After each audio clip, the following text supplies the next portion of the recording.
As we are discussing what is first law of thermodynamics, so we will discuss first of all what is thermodynamics, the branch of physics in which we study relation between heat energy and mechanical work. कि हम thermodynamics में क्या पढ़ रहे होते हैं, thermodynamics क्या है, वो ब्रांच है फिज़िक्स की जिसमें हम स्टडी करते हैं रिलेशनशिप बिटवीन हीट एनर्जी के energy.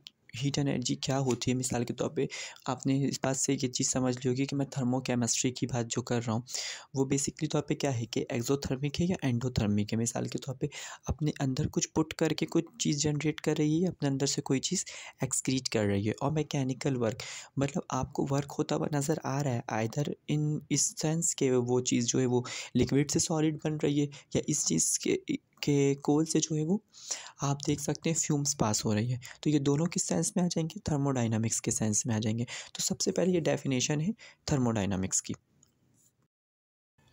What is first law of thermodynamics? First law of thermodynamics is nothing. ये फर्स्ट लॉ ऑफ थर्मोडाइनमिक्स कह रहे हैं ये कुछ भी नहीं है, but it is the simplest form of law of conservation of energy. ये सिंपलेस्ट फॉर्म है किसकी? Law of conservation of energy की। Law of conservation of energy क्या है, आप लोग मैट्रिक फिजिक्स में या 9th फिजिक्स में पढ़ के आए हैं। Law of conservation of energy, energy can neither be created nor be destroyed. Energy को ना ही तो हम क्रिएट कर सकते हैं, ना ही तो हम तबाह कर सकते हैं या फना कर सकते हैं, but it can be change. ये चेंज हो सकती है from one form to another form, एक फॉर्म से दूसरी फॉर्म में। अगर हम अपनी प्रैक्टिकल लाइफ की बात करें, हम बहुत ज़्यादा खुश हैं तो हमारी जो एनर्जी होती है वो डिफरेंट तरीके से क्या हो जाती है, मोल्ड हो जाती है, यूटिलाइज हो जाती है। या आप बहुत ज़्यादा परेशान हैं तो आपकी एनर्जी डिफरेंट तरीके से मोल्ड हो जाती है या तो फिर यूटिलाइज़ हो जाती है। इसी तरीके से कह रहे हैं डिफरेंट डिफरेंट एनर्जी होती है। अगर मैं बात करूँ वाइंड एनर्जी की, अब आप लेकर जा रहे हैं अपना पेडेस्टल फ़ैन ऑटो में या किसी ऐसी चीज़ पर, या आप रास्ते में भी रख दें तो आपको कोई भी इलेक्ट्रिकल एनर्जी की ज़रूरत नहीं है। वो क्या होता है, वाइंड एनर्जी ही उसकी मैकेनिकल एनर्जी बन जाती है और वो चीज़ चलना शुरू हो जाती है। तो एनर्जी इस फॉर्म में होती है, कभी भी चेंज नहीं होती एनर्जी। मतलब कभी भी जो है ऐसा नहीं है कि ख़त्म हो जाती है, चेंज हो जाती है।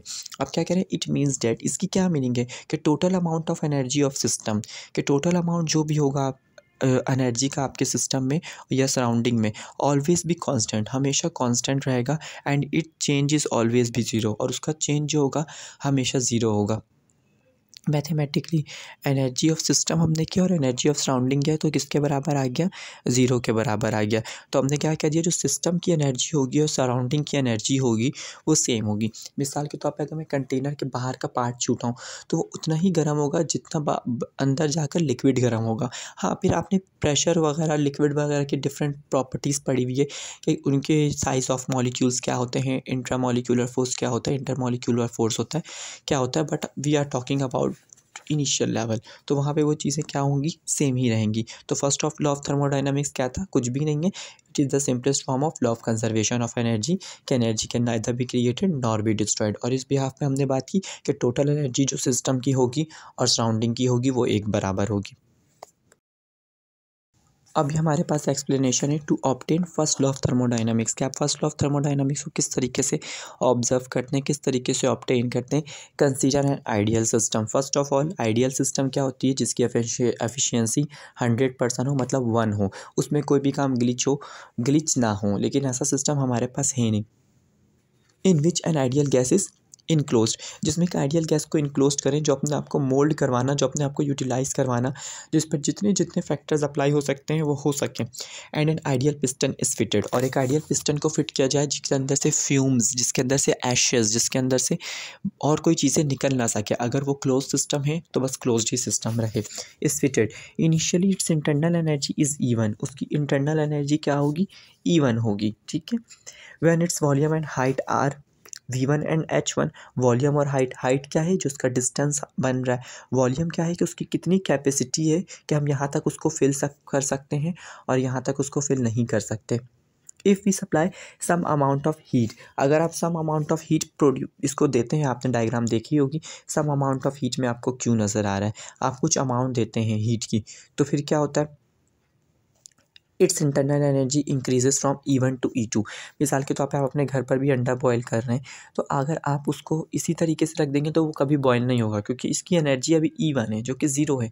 आप जब एनर्जी प्रोड्यूस करेंगे तो वर्किंग स्टार्ट होगी, और आपने क्या किया, अब एनर्जी प्रोड्यूस करना आपने स्टार्ट किया है। तो अब एनर्जी प्रोड्यूस करना स्टार्ट किया तो आपने देखा कि वो चीज़ जो है E1 से क्या हो गई E2 हो गई। कब? जब उसका वॉल्यूम और हाइट जो है वो भी दोनों इंक्रीज़ हो गए V1 से V2 तक, मतलब ऊपर ऊपर तक आके वो क्या बना के जा रहे हैं, फ्यूम्स बना के जा रहे हैं। लेकिन हमारा पिस्टन कौन सा आइडियल है, तो वो फिटेड है। And H1 and H2 respectively, मतलब H1 से H2 हो गया, V1 से V2 हो गया। And some work is being done by the system, और कुछ वर्क भी हुआ है सिस्टम के ज़रिए जो कि आप ऑब्जर्व कर सकेंगे। मैंने एक पार्टिकल बना दिया, E1 से E2 कर दिया, H1 से H2 कर दिया, V1 से V2 कर दिया, मतलब वॉल्यूम बताने के लिए, और वर्क डन W हो गया, और Q जो है हमारे पास हीट हो गया।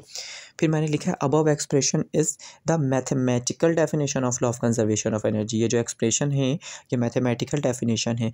हमें क्या पता था कि energy of system is equal to energy of surrounding. System में कौन था, डेल्टा E था, E1 माइनस E2। सराउंडिंग में कौन था, बाहर से क्या काम हुआ है, Q हुआ है। बाहर से क्या काम, बाहर क्या प्रोड्यूस हुआ है, W हुआ है। So Q is equals to delta E plus W।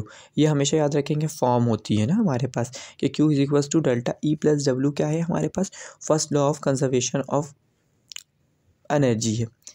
अगर मैं बात कर रहा हूँ law of conservation of energy के बिहाफ पे, फर्स्ट लॉ ऑफ थर्मोडायनामिक्स की, और आप यही पढ़ते हुए भी आएंगे फिजिक्स में, delta Q is equals to delta U plus W।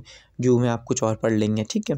Above expression is the mathematical definition of first law of thermodynamics के ऊपर वाली जो इक्वेशन है वो फर्स्ट लॉ ऑफ थर्मोडायनामिक्स की क्या है, मैथमेटिकल डेफिनेशन है। Now first law of thermodynamics can be defined as, इसके बिहाफ पे आप क्या डिफाइन कर सकते हैं फर्स्ट लॉ ऑफ थर्मोडायनामिक्स को, the total amount of heat के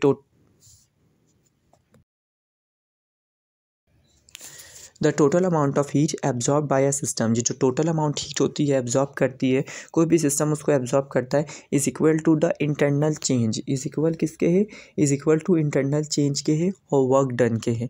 कुछ ये जो मेरा वर्क है, आपने देखा कितना नीट एंड क्लीन, ये मेरे कोचिंग में वर्क है। जब मैंने आज से 5 ईयर्स पहले फर्स्ट ईयर के पेपर्स देने थे, तो कुछ कुछ मिस्टेक्स हैं और वो ओन वर्डिंग भी है, तो आप लोग उसको अपनी तरफ से रेक्टिफाई कर सकते हैं। और मैथमेटिकली क्या है, Q is equal to delta E plus W। ये आपका जो है क्या होगा, मतलब अब आपका first law of thermodynamics complete हो गया है। तो इसी तरीके से अपने इस क्वेश्चंस को आप रेडी करेंगे, जो कि इस साल आई थिंक चैप्टर नंबर 11 में है, ठीक है।